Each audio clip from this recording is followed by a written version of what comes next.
Salut à tous, on est au Pérou et je vais vous emmener découvrir les meilleurs spots du pays, mon appareil photo à la main. C'est parti!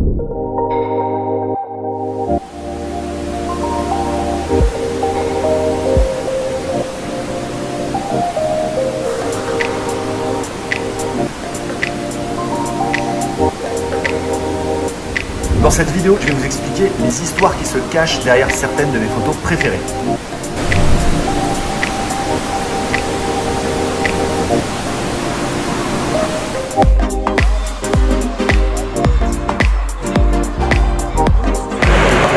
Apparemment, c'est un des trains les plus classes au monde qu'on va prendre aujourd'hui pour aller à un endroit très spécial. Je pense que vous commencez déjà à deviner où ça va se passer. C'est une des 7 merveilles du monde.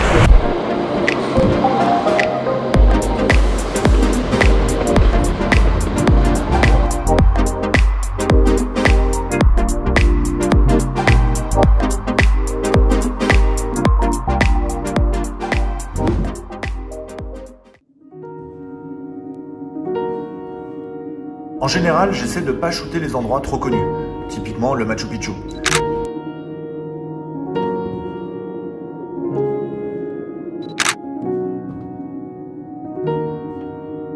Et si j'ai envie de le shooter, j'essaie de trouver quelque chose d'original pour proposer une autre vision du lieu. Moi, ce qui m'a touché et interpellé sur le Machu Picchu, c'est que c'est un endroit perdu au milieu de la nature, d'une extrême beauté, d'une extrême ingéniosité. Et franchement, tu te sens propulsé dans le passé quand tu es au Machu Picchu. Et je voulais mettre ça en avant.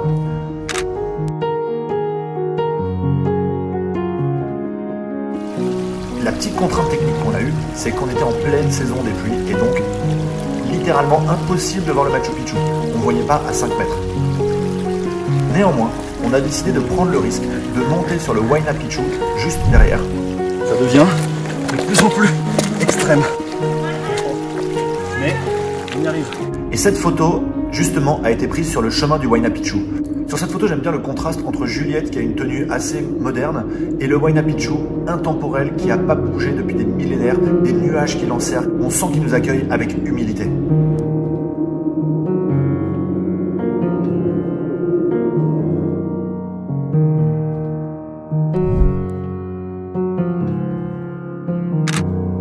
Voilà, ça se mérite, mais on a le coup de chance qu'on espérait. On a un trou à travers les nuages pour voir le Machu Picchu de la montagne du Huayna Picchu. C'est absolument incroyable. Incroyable. Pendant toute l'escalade du Huayna Picchu, on a pris averse sur averse. Et parfois, en photo, c'est important d'avoir de la chance. Alors cette photo, elle est exceptionnelle. On arrive en haut du Huayna Picchu et d'un coup, le ciel se dégage et on voit le Machu Picchu à travers le déluge.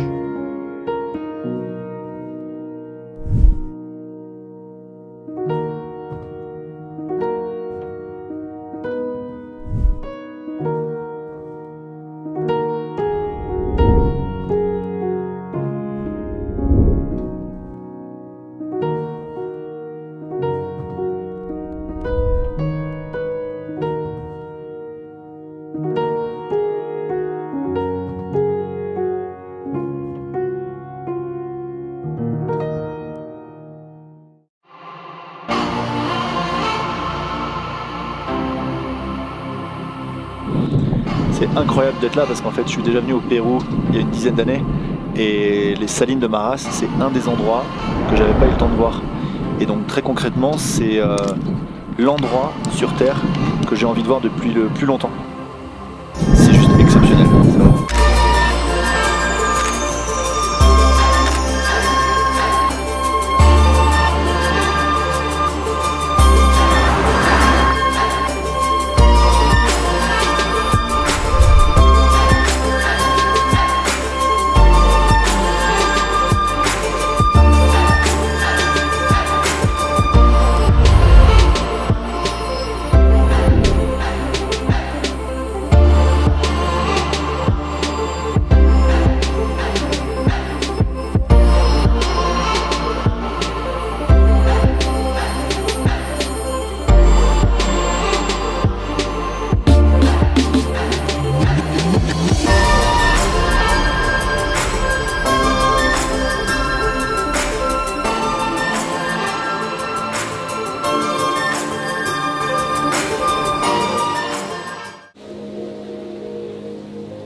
Un des trucs que j'adore faire en voyage, c'est partir à plusieurs photographes pour pouvoir avoir des points de vue différents. Et ça, c'est mes compagnons de voyage.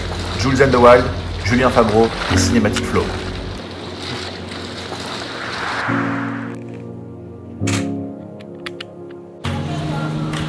Le Pérou abrite aussi l'une des merveilles du monde dont on ne parle pas assez, l'Amazonie.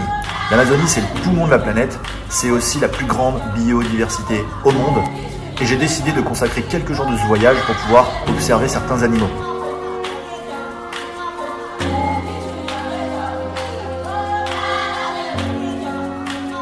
Sur cette photo par exemple, on voit une grenouille. Pour la trouver, on est parti avec un guide en pleine nuit. Donc on a commencé par la grenouille, en vrai on a terminé par des mygales mastoc. Mais voilà, c'était tellement génial de se promener dans la jungle en pleine nuit, d'entendre tous ces bruits, de pouvoir chercher à la lampe poche des animaux, de repérer leurs yeux qui brillent. C'est une grosse émotion. Ici, on peut voir, eh oui, un écureuil. Il était là, tranquillement en train de manger ses noisettes en contre-jour. Et je ne m'attendais pas à prendre une photo d'écureuil, mais voilà, je lui ai consacré 10 minutes et c'était un très bon moment. Si vous voulez réussir vos photos, c'est en général au lever ou au coucher du soleil, parce que c'est là qu'on a les plus belles lumières et c'est là que la vie est la plus active. Et là, c'est une photo de Juliette que j'ai choisi de vous montrer. Elle s'est levée à 5 h du matin pour aller shooter des singes au réveil.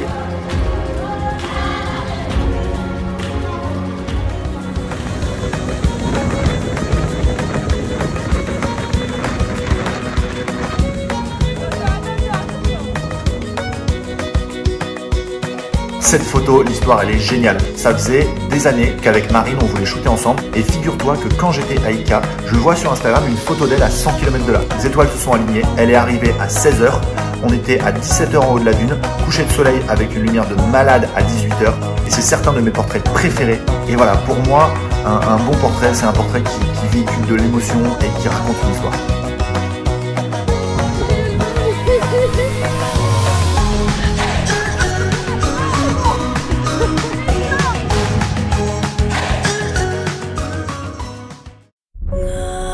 Pour cette photo-là, je me suis réveillé avant le soleil et j'ai envoyé le drone. Et le message qui m'intéresse derrière cette photo, c'est que peu importe l'endroit où on est, il y a toujours une émotion qui est renvoyée par la planète. Là, on voit des nuages dévaler par-dessus la montagne. Sur cette photo d'arbre, ce qui m'intéresse, c'est qu'on peut comprendre de manière minimaliste le paysage du Pérou. Des vallées, des arbres qui survivent au vent, la haute altitude, le soleil, des ciels très puissants. Et ça me permettait de faire le pont entre le Pérou et mon style photographique.